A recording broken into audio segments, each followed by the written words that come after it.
भज प्यारे मन सीताराम, सीताराम, सीताराम। भज प्यारे मन सीताराम। रघुपति राघव राजा राम, पतित पावन सीताराम। रघुपति राघव राजा राम, पतित पावन सीताराम, सीताराम, सीताराम। भज प्यारे मन सीताराम, सीताराम, सीताराम। भज प्यारे मन सीताराम। बोलिए सियापति रामचंद्र भगवान की जय, राघवेंद्र सरकार की जय। जय जय श्री राधे, जय जय श्री राधे। सभी भक्तों से निवेदन, सत्संग के प्रत्येक शब्द को हृदयंगम करने का प्रयत्न करें। जितना मन को एकाग्र करके हम सत्संग को श्रवण करेंगे, ये श्रवण भक्ति है। आप भक्ति कर रहे हैं, लेकिन ये भक्ति का लाभ कब मिलेगा? जब एकाग्रचित होकर करेंगे। बहुत ध्यान से सुनिएगा। किसी ने पूछा कि भगवान राम कैसे मिलेंगे? मैंने कहा रामचरितमानस में लिखा हुआ है। बोले जी क्या लिखा हुआ है? ध्यान दीजिएगा। भगवान राम कैसे मिलेंगे? हमने कहा रामायण में लिखा है। आप लोगों ने भाई बहुत बार सुना होगा, पढ़ा होगा कि राम ही केवल प्रेम प्यारा, जान ल्यो जो जान निहारा। अयोध्या कांड के अंदर श्री राम को केवल प्रेम प्यारा है। प्रेम आपका और कुछ प्यारा नहीं भगवान को। हम धन चढ़ा रहे हैं ना, हम भोग लगा रहे हैं ना, आप मंदिर मस्जिद गुरुद्वारे बनवा रहे हैं, उन्हें क्या मतलब? उन्हें केवल प्रेम चाहिए।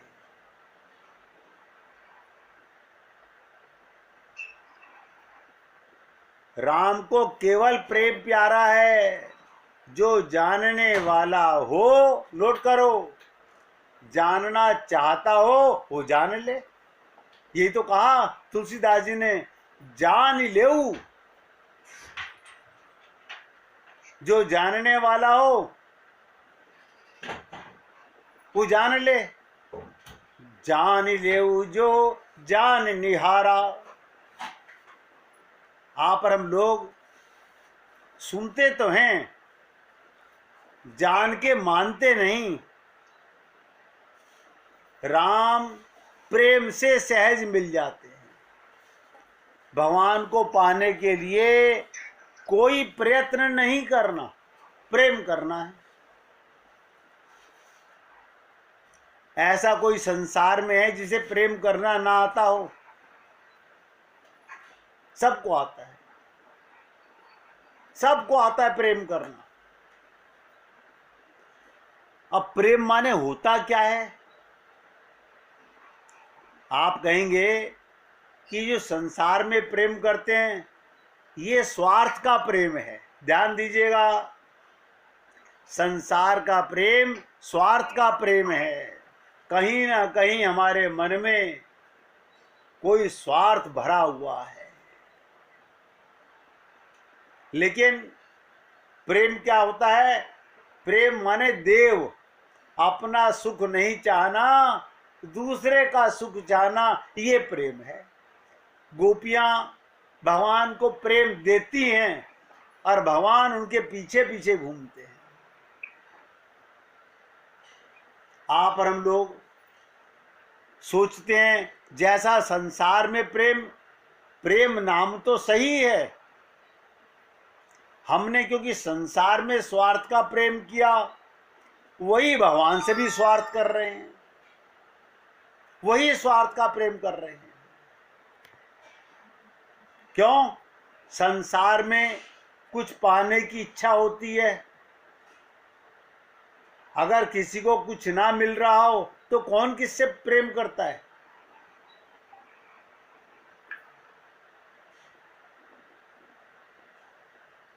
ध्यान दीजिएगा, हमारे सबके ऊपर अज्ञान का पर्दा पड़ा हुआ है। कल भी मैंने कहा था, जन्म लेते ही आपके सामने तराजू आई, एक अविद्या और एक विद्या। हमने वो विद्या ग्रहण नहीं की जो भगवान की ओर ले जाती है, हमने वो विद्या ग्रहण की जो संसार में ऊंचा उठाती है, प्रेम में ऊंचा नहीं उठाती। जैसे प्रकाश से पूर्ण दिन को, देखिएगा, प्रकाश से पूर्ण दिन को उल्लू अपने नेत्र दोष के कारण अंधकार में देखता है। उल्लू को क्या नजर आता है दिन में? आप कहेंगे सबको तो प्रकाश नजर आ रहा है, उल्लू को क्या नजर आ रहा है? अंधकार नजर आ रहा है। और अंधकार में रात्रि उसे प्रकाश से पूर्ण दिख पड़ती है। बिल्कुल इसी प्रकार से अज्ञानी मनुष्य को भोग सम्मत जीवन में सार्थकता रास्ता दिख पड़ती है। हमें भोग वाले संसार में सार्थकता नजर आती है, रस नजर आता है, और भक्ति सम्मत जीवन उसे निरर्थक और नीरस जान पड़ता है। देखिएगा, बहुत से लोग कहते हैं हमारा ध्यान नहीं लग पा रहा, हम भक्ति नहीं कर पा रहे। अभी 4 जनों को बैठा दीजिए कि गप्पे मारिए, गप्पे मारिए, कहेंगे हाँ वो ठीक है, वो ठीक है, उसमें हम सब बहुत खुश हैं। सोचिएगा, संसार की बातें करने में मन लगता है, सत्संग में मन नहीं लगता। कमाल की बात है, सत में मन नहीं लग रहा, कुसंग में मन लग रहा है। अज्ञान के पर्दे के, बहुत ध्यान से सुनो, अज्ञान के पर्दे के हटते ही, अज्ञान का पर्दा हट जाए तो क्या होगा? मनुष्य को अपने जीवन की सार्थकता का उचित मार्ग स्पष्ट दिखने लगता है। आप लोगों को सरलता से जाटू भाषा में बता देता हूं, ज्ञान और अज्ञान में क्या अंतर है? केवल ए का अंतर है। अज्ञान में ए प्लस ज्ञान है और ज्ञान में पूर्ण ज्ञान है। तो ये अज्ञान के अंदर ए क्या है? अपनापन। जब तक शरीर में, बहुत ध्यान से सुनो, मैं परिवार की, संसार की बातें क्यों करूं? जब शरीर में ही अपनापन है, इसी के कारण तो सब में अपनापन हो गया। शरीर में अपनापन नहीं, अपनापन तो केवल भगवान में होना चाहिए। केवल भगवान में। आप कहेंगे ऐसे क्यों कह रहे हो? कारण बताता हूं। आप आत्मा हो, आप आत्मा हो, वो परमात्मा है। आप चेतन हो, वो भी चेतन है। शरीर जड़ है, इसका अपनापन संसार में, परिवार में, क्यों ये भी जड़ और वो भी जड़। इसे कहते हैं सजातीय संबंध। सजातीय संबंध, जड़ का संबंध जड़ के साथ, चेतन का संबंध चेतन के साथ। बहुत से लोग सुनते तो हैं, समझने का प्रयत्न नहीं करते। मैंने कहा शरीर जड़ है, पंच महाभूत का बना हुआ है, ये मरने वाला है। आप नहीं मरने वाले।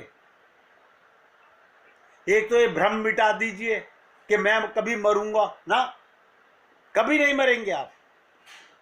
आपकी मृत्यु का सामना कभी हो ही नहीं सकता।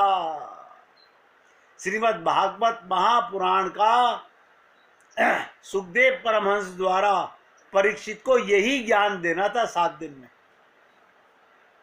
भगवान तो उसे गर्भ में मिल चुके थे।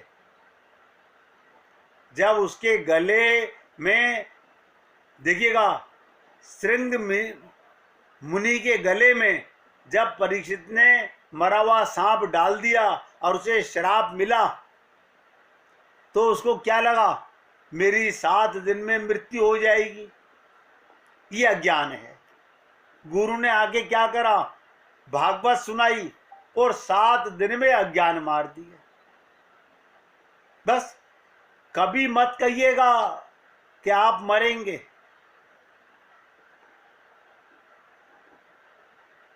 बहुत से लोग कहते हैं सुख लेने से, बहुत ध्यान से सुनिएगा, बहुत गहरी बात बता रहा हूं, सुख लेने से अंदर अंतःकरण मलिन हो जाता है।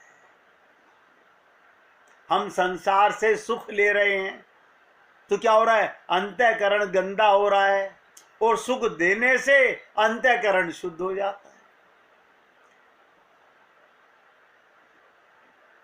इस संसार समुद्र से, एक एक शब्द पे ध्यान दो, इस संसार समुद्र से जो लेना चाहता है वो डूब जाता है, और जो देना चाहता है वो तर जाता है। देने के भाव से समाज में एकता, प्रेम उत्पन्न होता है। और मैंने आपसे कहा था प्रेम देव है। प्रेम माने देना, और लेने के भाव से संघर्ष। क्यों? लेने का भाव है और तुमने नहीं दिया तो दुख होगा। हम क्या उम्मीद लेके गए थे? लेने का भाव ही दुख का भाव है, देने का भाव ही सुख का भाव है। तो देने का भाव उद्धार करने का भाव, और लेने का भाव पतन करने का भाव है। देखिएगा, हमारे द्वितीय जगत गुरु, आप लोगों ने सुना होगा, प्रथम जगत गुरु शंकराचार्य जी, द्वितीय गुरु रामानुज स्वामी जी। बहुत गहराई से सुनिएगा।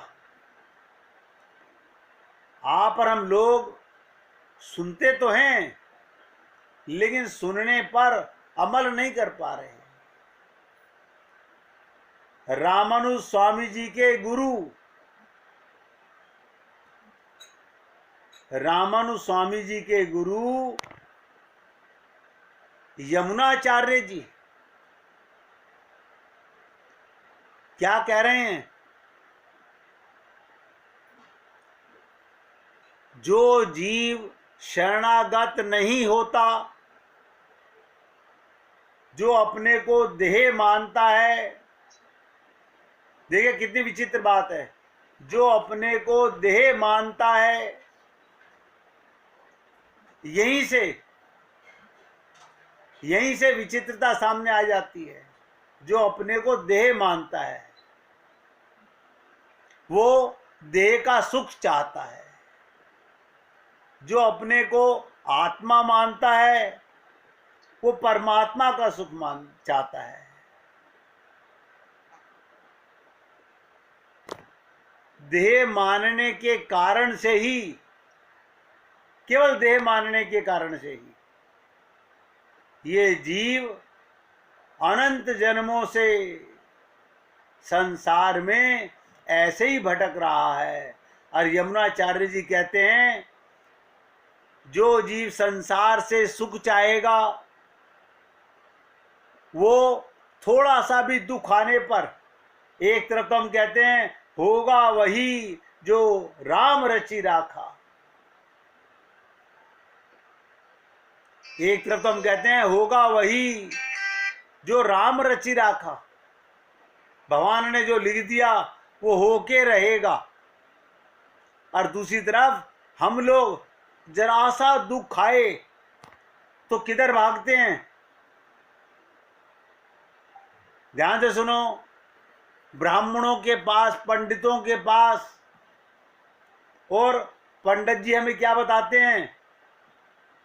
तुम्हारा राहु खराब, तुम्हारा शनि खराब, तुम्हारा मंगल खराब। इन देवताओं से, इनकी पूजा करके आप अपना जीवन सुखी बनाना चाहते हो? ये यमुनाचार्य जी के शब्द बता रहा हूं, जो रामानुज स्वामी जी के गुरु हैं। कहते हैं जो शरणागत नहीं गया वही इस तरह के ढोंग में पड़ता है, वही पंडितों के चक्कर में पड़ता है। और जो अपने गुरु की शरणागति ग्रहण कर लेता है उसको कटु विश्वास हो जाता है, होगा वही जो राम रचि राखा।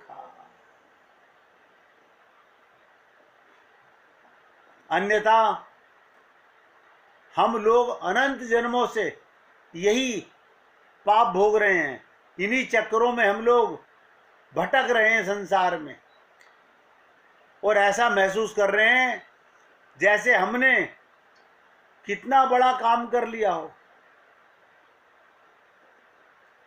सोच के देखिए, लोग कहते हैं हमने पूजा कर ली, पाठ कर लिया, इससे हमारे को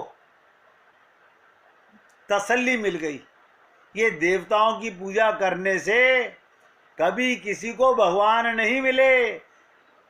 रामचरितमानस बता रही है कि देवता तो बंदर बन रहे हैं। सारे देवता तो ब्रह्मा जी के कहने से बंदर बन के आए हैं सीता जी की खोज करने के लिए। और आप और हम लोग तो, यमुनाचार्य जी कहते हैं, शरणागत जाने के बाद, एक एक शब्द ध्यान दीजिएगा, जो अपने गुरु और प्रभु की शरणागति ग्रहण कर लेता है फिर वो निर्भय हो जाता है, कोई भय नहीं। क्यों? हमारे जीवन के लिए सुख दुख शरीर के जो प्रारब्ध में लिख दिए गए हैं उसे कोई देवता नहीं मिटा सकता, कोई नहीं मिटा सकता। मगर आज ताज्जुब होता है, 99% लोग इसी भवसागर में, संसार में ऐसे ही भटक रहे हैं। मंदिरों में जाके, पंडितों के पास जाके सब ग्रह शांतियां करा रहे हैं। क्यों? शरणागति मालूम नहीं, आत्मज्ञान हुआ नहीं, तत्व ज्ञान जानते नहीं। ये वो लोग हैं जो केवल शरीर और संसार का सुख चाहते हैं। मैं आपसे निवेदन करूंगा, अगर आप प्रभु की शरणागति, अपने गुरु की शरणागति में हैं तो निश्चिंत हो जाइए, निर्भय हो जाइए कि जाही विधि राखे राम, ताही विधि रहियो, सीताराम सीताराम सीताराम कहियो। सोचिएगा, अर्जुन का पुत्र अभिमन्यु, जिसके मामा स्वयं भगवान श्री कृष्ण, वो 16 वर्ष की अवस्था में मृत्यु को प्राप्त करता है। भगवान रोक नहीं सके, लेकिन हम लोग ये सब बातें भूल जाते हैं।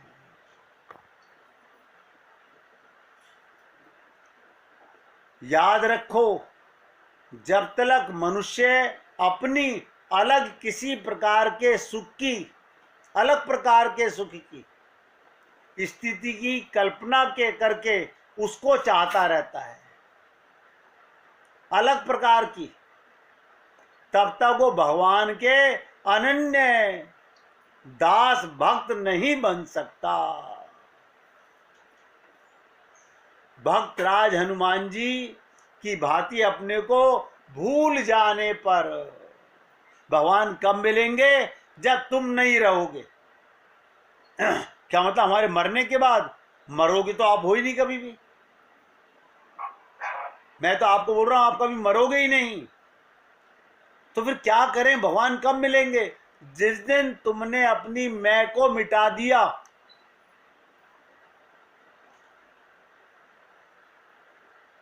मैं के मिटते ही भगवान मिल जाएगा। ये मैं ही रुकावट है, मैं का पर्दा गिर नहीं रहा। तब क्या होगा? भाव का प्रकाश होता है। जब तक सेवक एकमात्र अपने स्वामी का अनन्य सेवा सुख के अतिरिक्त किसी प्राणी, किसी पदार्थ में सुख की कल्पना करता है, और हम लोग मन में न जाने कौन कौन सी प्लानिंग करते रहते हैं। यानी भगवान से बड़ा भी कहीं सुख है नहीं, लेकिन प्लानिंग करने में हमारा क्या जा रहा है? हम सब स्वतंत्र हैं, हम अपने लिए स्वयं गड्ढा खोद रहे हैं। इसलिए मेरे भाई, आप लोगों से निवेदन कर रहा हूं, कम से कम संसार का, शरीर का, अज्ञानता का सुख दुख जो आपने भोगा, वो सब अनजाने में भोगा। अब आपको आत्मज्ञान हो जाना चाहिए कि मैं शरीर नहीं हूं, आत्मा हूं। शरीर तो एक रथ है, इसमें बैठकर भगवान के पास जाया जाता है। ये रथ भगवान तक ले जाने के लिए मिला है। हम रथ को सजाने, संवारने, रथ के रिश्तेदारों से अपनापन करने में लगे हुए हैं। अपने को कभी जान ही नहीं सके मेरा कौन है।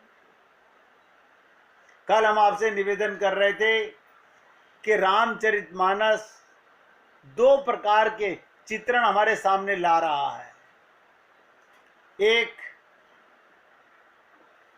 कहते हैं, जब विभीषण को प्रभु राम के शरणागत लाया गया, एक तो व्यक्ति राक्षस प्रवृत्ति वाला हो सकता है और दूसरे रोगी प्रकृति वाला हो सकता है। राक्षस के प्रति न्याय की प्रधानता है, राक्षस के प्रति क्या करना है? भगवान ने न्याय देना है। और रोगी के प्रति क्या करते हैं? करुणा की प्रधानता है। इसी को मानस में कर्म और भक्ति का सिद्धांत कहा गया।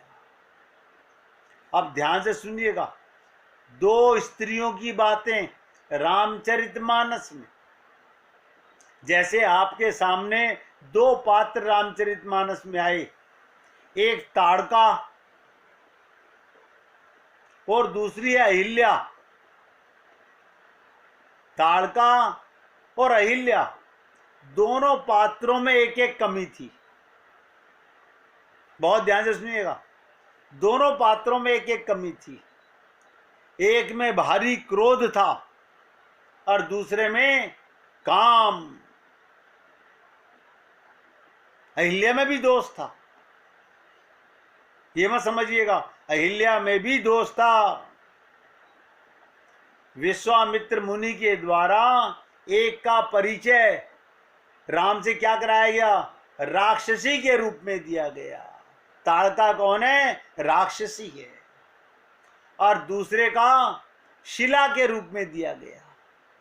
अहिल्या क्या बनी हुई थी? पत्थर की शिला बनी हुई थी। विश्वामित्र के साथ होने वाली भगवान राम की यात्रा में ताड़का पहले आती है। आपने सुना होगा, जब भगवान को लेकर के गए तो सबसे पहले सामना किससे हुआ? ताड़का से सामना होता है। फिर जब मुनि का यज्ञ संपन्न होता है और वे लोग जनकपुर की ओर प्रस्थान करते हैं, तब मार्ग में अहिल्या मिलती है। ताड़का के मिलने पर मुनि भगवान से, राम से उसका वध करने को कहते हैं। देखिएगा, वही गुरु हैं, गुरु दो नहीं है। विश्वामित्र जी राम से कहते हैं ताड़का का वध करो राम। चले जात मुनि दीन दिखाई, सुनी ताड़का क्रोध करी धाई। और एक ही बाण प्राण हर लीना, दीन जानते ही निज पद दीना। इस प्रकार ताड़का को मृत्यु दंड दिया।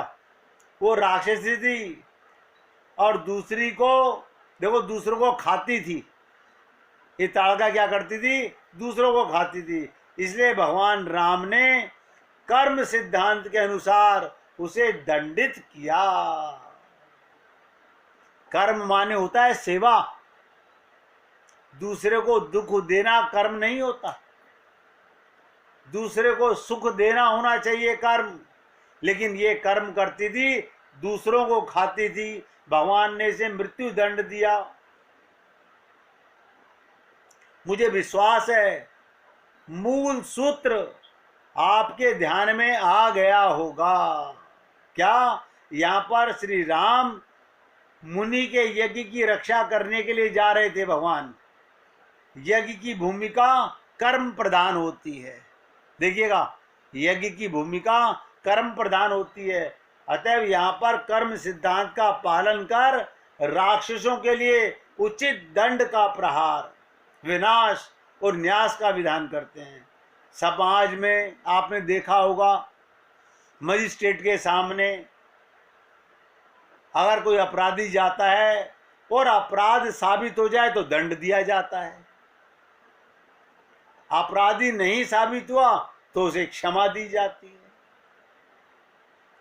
कहते ना, जिससे लोगों के मन में अपराध करने की वृत्ति ना जागे। ये दंड क्यों दिया जाता है? कि आगे लोग दंड से कांपें। पर जब भगवान राम जनकपुर जाते हैं विश्वामित्र जी के साथ, तब उनकी भूमिका बदल जाती है। क्या भूमिका बदल गई?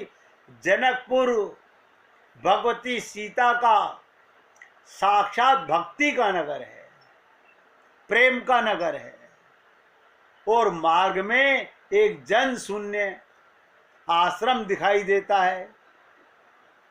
जन शून्य का मतलब आप समझते हैं, जहां कोई नहीं है, जहां पशु पक्षी भी नहीं दिखते, ऐसे आश्रम से गुजरते हैं। वहां पर केवल एक शिला दिखाई देती है। बहुत ध्यान से सुनिएगा। जनकपुर जाते हुए एक ऐसे आश्रम में गए जो जन शून्य था, जहां पशु पक्षी भी नहीं दिखते।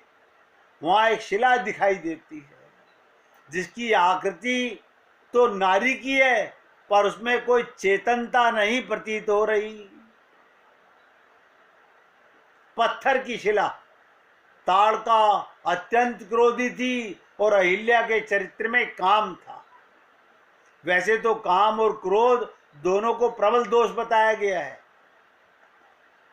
और इनके साथ लोभ को भी वैसा ही प्रबल बताया गया है। कहते ना, काम क्रोध लोभ।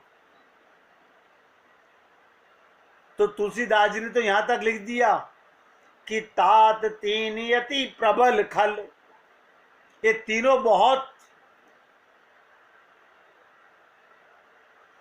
खल हैं, काम क्रोध अरुलोग, मुनि विज्ञान धाम मन, करी निमिष मऊछोग। अब यदि ताड़का पर क्रोध के कारण प्रहार किया गया तो अहिल्या पर काम के कारण प्रहार करना चाहिए था। ध्यान से सुनिएगा, काम को भी दोष माना गया तो काम के लिए अहिल्या पर को भी प्रहार करना चाहिए था। जब भगवान राम ने पूछा, गुरुदेव क्या आज्ञा है, जानत है प्रभु सबके मन की, ये तो विश्वामित्र को माध्यम बना रहे हैं क्योंकि नर लीला कर रहे हैं भगवान राम। विश्वामित्र के मुख से कौन बोल रहा है? भगवान राम ही बोल रहे हैं। देखिएगा विचित्रता, विश्वामित्र के मुख से भी भगवान ही बोल रहे हैं। पूछा, गुरुदेव क्या आज्ञा है? तो क्या कहा? गौतम नारी श्राप बस, गौतम नारी श्राप बस, उपल देह धरी धीर, चरण कमल रज चाहती, कृपा करऊं रघुवीर। हे राम, इसे अपने चरणों की धूली देकर चैतन्य बनाओ। बहुत गहरा अर्थ है समझने के लिए। राक्षसी का वध कराते हैं गुरु और इस पर कृपा कराते हैं। क्या कहते हैं? हे राम, अपने चरणों की धूली देकर इसे चैतन्य बनाओ। तो विश्वामित्र ताड़का और अहिल्या में जो भेद करते हैं, एक एक शब्द पे ध्यान दीजिएगा। ताड़का में और अहिल्या में भेद क्या करते हैं गुरु? यही अंतर दैत्यों में और देवताओं में है। राक्षसों में और देवताओं में क्या अंतर है? यही अंतर है। दैत्य या राक्षस वो है जिसके जीवन में दोष और पाप के प्रति रंच मात घृणा नहीं होती। राक्षस कौन है? जिसके मन में कोई दोष नहीं, कोई पाप नहीं, कोई घृणा नहीं उसे पाप करने में, जो बड़े उत्साह से अभिमान पूर्वक पाप करता रहता है, वो राक्षस। उसे पाप करते तनिक भी संकोच और लज्जा का अनुभव नहीं होता, बल्कि ये गर्व होता है। अपने किए हुए पापों का वर्णन बिना किसी हिचक के दूसरों के सामने करता है। राक्षस अपनी तारीफ करते हैं, हमने इतने लोगों को मारा, हमने इतने लोगों को मारा। ऐसे ही लोग होते हैं जो बुराई से बचना चाहते हैं। वे लोग बुराई को बुराई ही समझते हैं, फिर भी छोड़ नहीं पाते। ऐसे लोगों को गीता में क्या कहा गया? पहले कीर्तन कीजिए, फिर चर्चा करेंगे। श्री राम, जय राम।